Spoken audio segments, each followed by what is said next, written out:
Next topic, we are going to see the scroll down operation. Scroll down operation. Now let me create a spec file. Scroll down operation.spec.ts. I'll take the format of the test method. I'll paste it here. I'll remove this. Remove the URL of the application. Remove the title. We are going to do the scroll down operation. Here we are going to do scroll down operation. Let me take this URL of the application. I'll copy this. I'll paste it here. After open the application, I'm going to scroll down the application. So where you want to scroll down? So here, after open this application, here I'm going to scroll down the page. Example, here I want to scroll down to this submit order. Okay, I want to, from here to, I want to scroll down to submit order. So we need to find the locator on which element you are going to scroll down. Correct. I'm going to scroll down to submit order. Right click inspect element.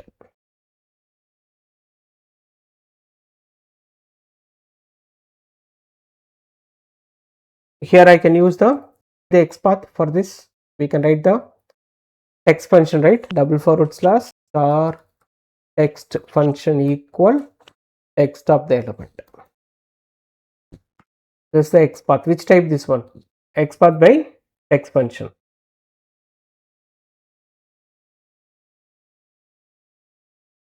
Here I am going to locate the element, await page dot locator. I'll paste the locator value. I'll pass the XPath. This is used to find the submit order button. Correct. This is used to find the submit order button. So this button, I'm going to store it in a variable. Await is not required for locator. Then I'll store it in the variable. This is submit order button. After open this application, we are finding the button. Now we need to scroll down to submit button. So here submit order button dot scroll into view if needed. If we call this function will do the scroll down. What's the method name? Scroll into view if needed. So this will scroll down to the element. Now we'll check this. I'll copy the spec file name. npx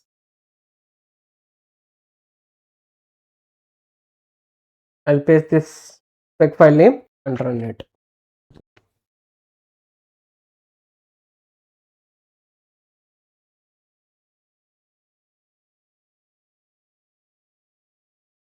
See here, after open the application, it will scroll down to submit order button. So here the script got passed. So what we have written, first to open the application, this we are finding the button where we need to scroll down, and then we are storing it in the variable. Using that variable, we are calling scroll into view. This will scroll down to the specific element.